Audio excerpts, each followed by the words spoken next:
बाळापूर तालुक्यातील हातरुण गावात रात्री चार्जिंगला लावलेल्या वाहनाला अचानक भीषण आग लागली। गाडी पूर्ण जळून खाक झाली असून हजारोंचे नुकसान झाले आहे। सुदैवाने मोठा अनर्थ टळला। प्राथमिक माहितीनुसार ही आग बॅटरीतील शॉर्ट सर्किटमुळे लागल्याचा संशय आहे। बाळापूर तालुक्यातील हातरुण गावात उरल पोलीस ठाण्याच्या हद्दीत काल मध्यरात्री एक हादरवणारी घटना घडली। काजीपुरा येथील काजीशहा खालिद खान उर्फ रफत खान यांनी एका वर्षापूर्वी चार्जिंगवर चालणारी हिंदुस्तान पॉवर कंपनीची गाडी खरेदी केली होती। नेहमीप्रमाणे त्यांच्या मुलाने रात्री साधारण 12 वाजता गाडी चार्जिंगला लावली आणि झोपला।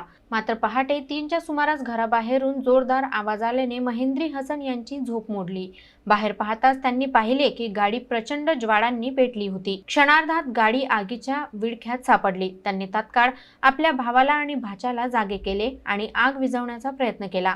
या ठिकाणी रोज मवेशी बांधलेले असतात, मात्र हिवाळ्यामुळे त्या रात्री मवेशी बाहेर नसल्याने मोठा अनर्थ टळला। गाडी आणि बॅटरी पूर्ण जळून खाक झाली असून हजारोंचे नुकसान झाले आहे। घटनेचे प्राथमिक कारण गाडीच्या बॅटरीमध्ये झालेल्या शॉर्ट सर्किट असल्याचे सांगितले जात आहे। या घटनेनंतर परिसरात इलेक्ट्रिक वाहनांच्या सुरक्षेबाबत चर्चा सुरू झाली आहे। पोलिसांनी पंचनामा करून तपास सुरू केला आहे। गावकऱ्यांनी अशा वाहनांच्या चार्जिंग दरम्यान काळजी घेण्याचे आवाहन केले आहे।